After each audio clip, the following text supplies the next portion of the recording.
Hola, hermanos, buenas noches. Eh, Mi nombre es Víctor Morales, mucho gusto. Estoy agradecido con Dios por darnos la oportunidad de estar aquí con ustedes esta noche y pues agradezco también la invitación. Muchas gracias. Los invito a hacer una oración para iniciar con el tema de esta primera noche, que esperamos y deseamos que sea una semana de bendición para cada uno de ustedes. Los invitamos a cerrar los ojos para tener una oración. Bendito Dios y Padre, Señor, te agradecemos porque has permitido en medio de estas circunstancias, Señor, en cuestiones de salud, poder utilizar estos medios y poder, Señor, compartir tu palabra con los demás. Compartir a ese Dios tan maravilloso. Es un privilegio y gracias, Señor, por ello. Te pedimos toques nuestros corazones, nos des la oportunidad de tener una mente receptiva, Señor, hacia tu palabra y que hoy podamos disfrutar de ti, que podamos dejar esos prejuicios, esas ideas, Señor, que quizá pueden servir como barreras y que estemos aprendiendo nuevamente quién eres tú. Gracias, Señor, porque nos escuchas. Te pedimos todo esto y te agradecemos por esta oportunidad en el nombre de Jesús. Amén. Muy bien, vamos a iniciar allí. Voy a darle lectura a los primeros versículos del capítulo 2 del Evangelio de Marcos.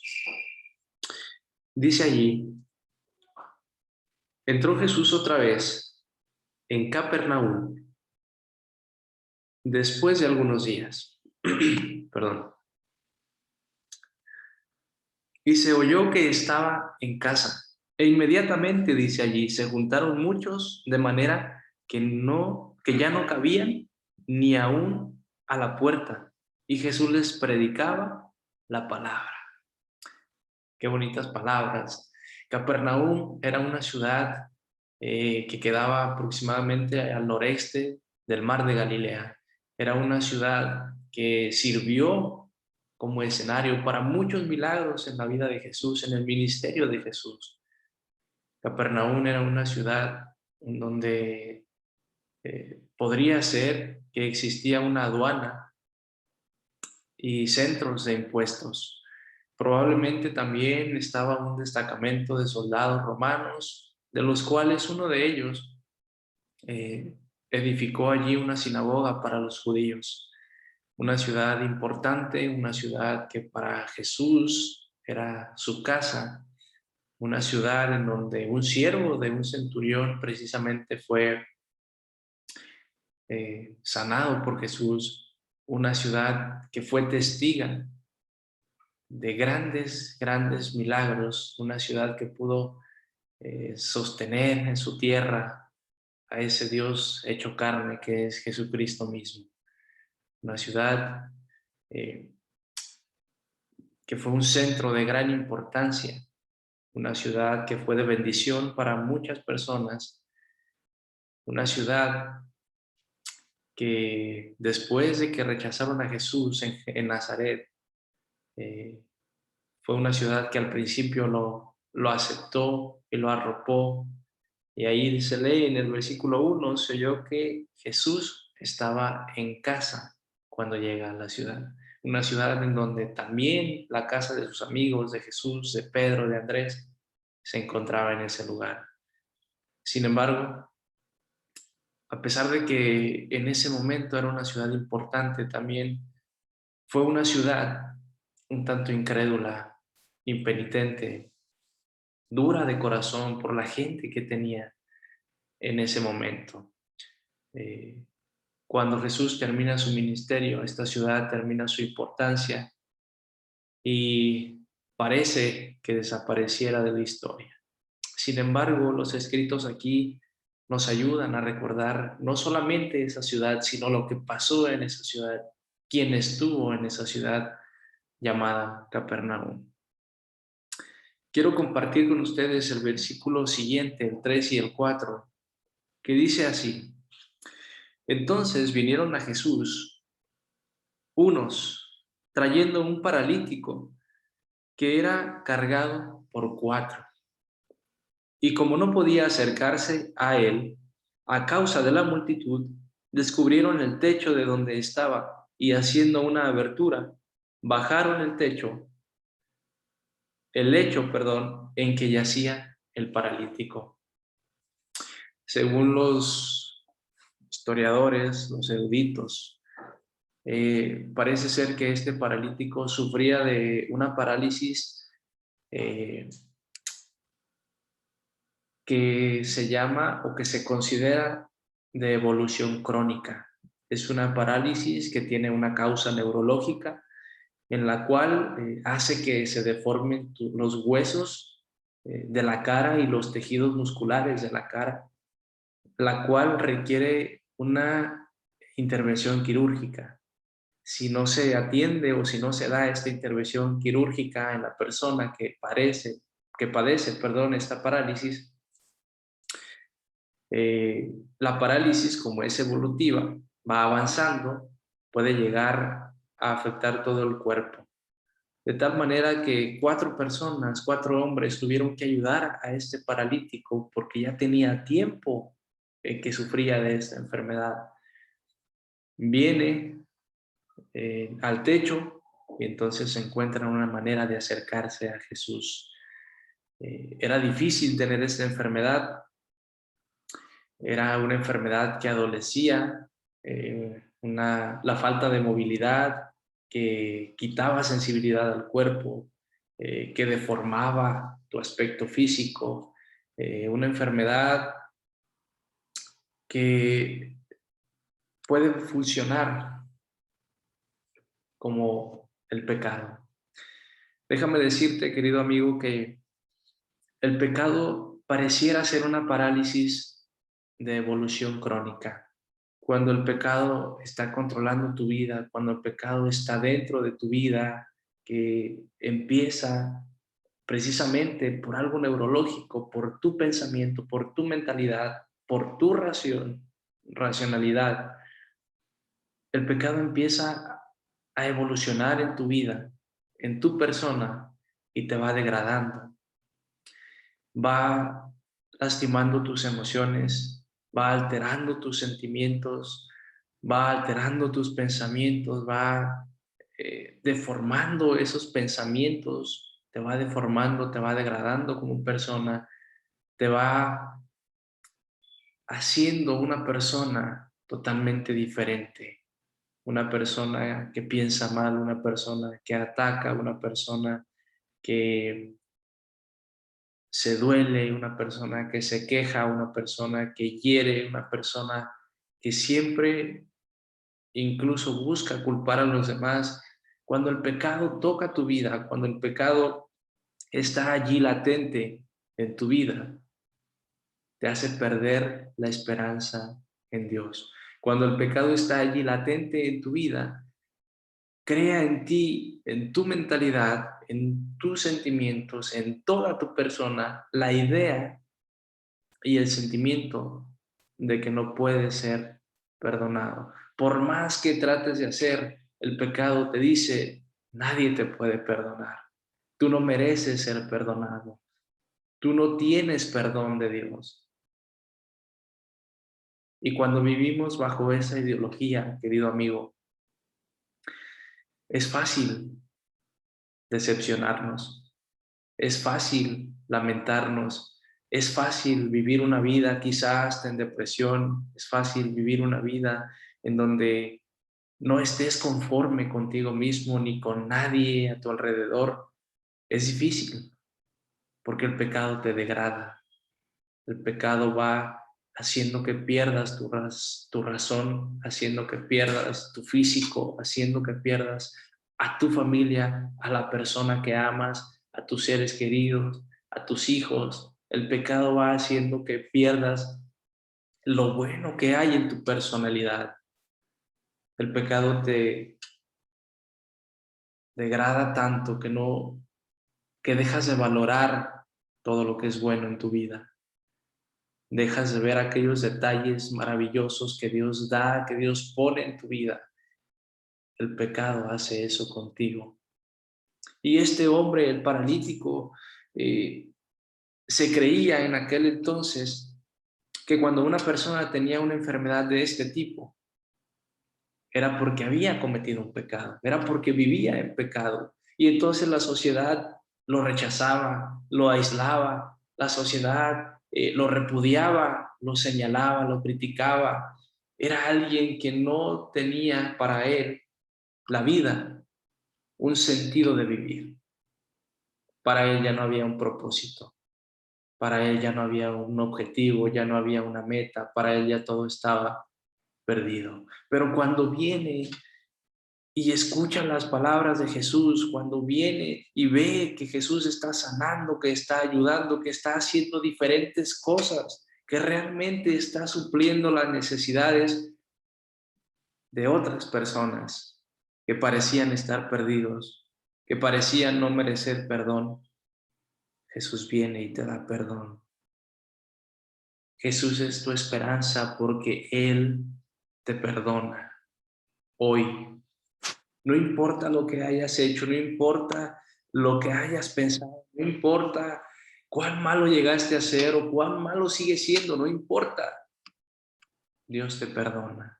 Y sabes, lo bonito de esto es que cuando Dios te perdona, quiere decir que está olvidando tu pasado, está olvidando tus malas conductas, tus malos pensamientos, el daño que te has hecho a ti mismo como persona, el daño que le has hecho a los demás. Jesús te perdona. La historia narra que este hombre está allí, va descendiendo de aquel lugar por aquel techo, está por fin frente a ese Jesús, frente a ese maestro que sí suplía la necesidad de las personas. Y quiero que vayan conmigo, si tienen ahí su Biblia, y leamos este versículo, versículo 5.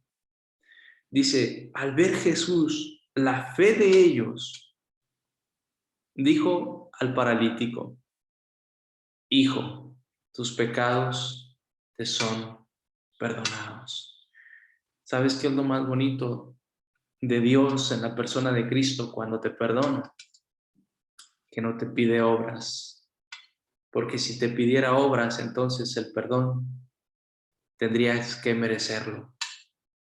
Pero Jesús no le pidió obras a este hombre, simplemente la Biblia narra que vio a ese hombre, vio la fe que todos ellos tenían, y entonces le dice, hijo, tus pecados te son perdonados.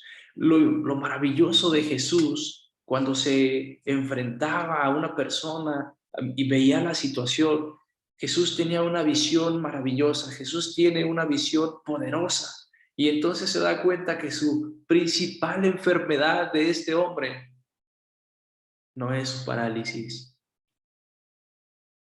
sino que está en su mentalidad.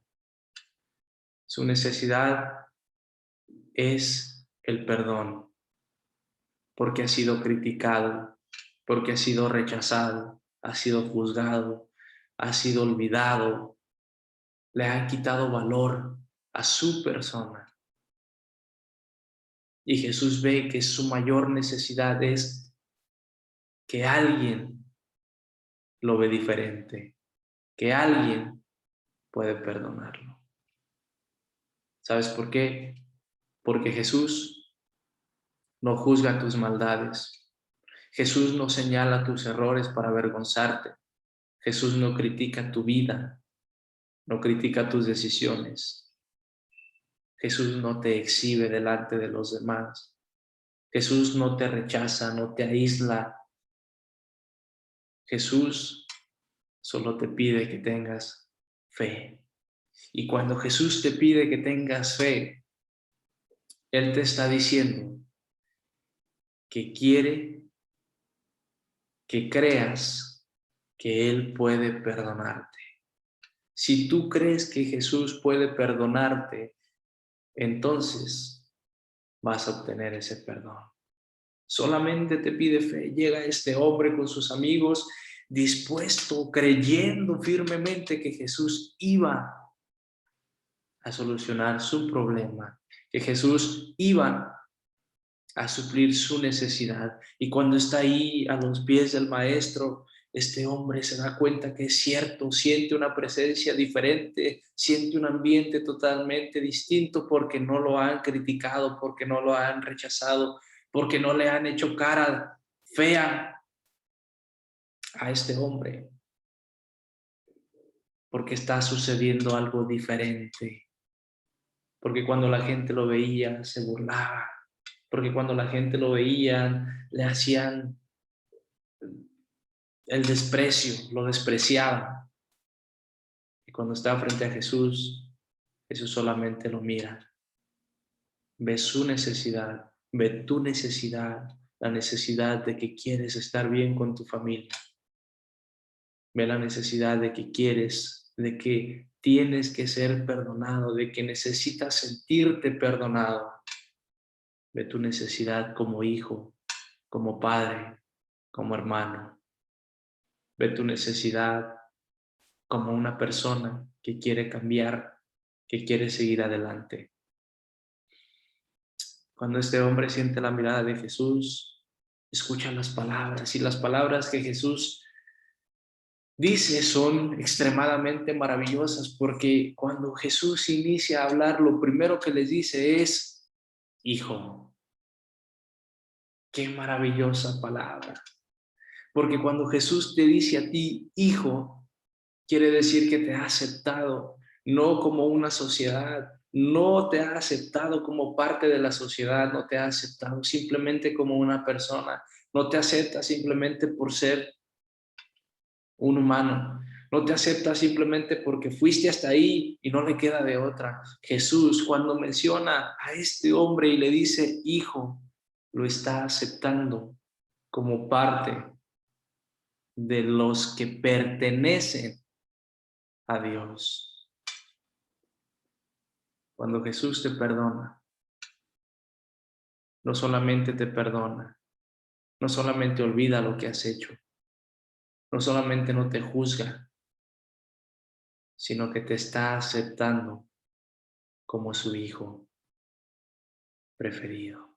Te está aceptando como un hijo a quien quiere abrazar, a quien quiere observar, a quien quiere cuidar, a quien quiere proteger. Un hijo a que no importa cuántas veces vuelvas a cometer un error, no importa cuántas veces vuelvas a caer, Él está allí para volver a perdonarte. Viene Jesús, acepta a este hombre, lo perdona y ahora es un hijo de Dios. Y le dice, tus pecados te son perdonados. Es decir, hijo mío, he olvidado todo lo que has hecho hasta hoy. He olvidado todas las maldades, todos los errores, todo lo que estuvo mal en tu vida. Yo lo he olvidado. Y quiero iniciar nuevamente contigo. Quiero que hoy sea un día diferente en donde sea un parteaguas y dejemos la vida mala en el pasado y entonces iniciemos una vida relacionándonos con Jesús. Dice ahí el versículo 6 al 8. Estaban allí sentados algunos de los escribas, los cuales cavilaban en sus corazones. ¿Por qué habla este así? Decían ellos. Blasfemias dice. ¿Quién puede perdonar pecados sino solo Dios? ¿Sabes? Quizá muchas veces te has detenido de acercarte a Jesús por miedo. Quizá te has detenido porque la gente te dice que Él no es capaz de perdonarte, que Él no es Dios.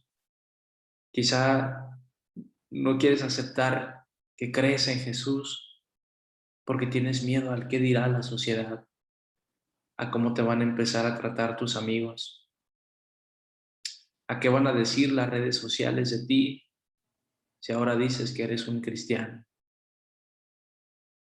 Y siempre va a haber gente en ese papel. Siempre va a haber gente que te va a estar criticando, que te va a señalar. No importa cuán hagas cosas buenas o cosas malas, siempre va a existir gente así. Pero sabes, hoy es un día especial porque tú tienes la oportunidad de ser perdonado, de dar un cambio en tu vida, acercándote a Jesús. Estaban entonces ahí los fariseos, empiezan a sacar cosas que realmente no eran ciertas sobre Jesús.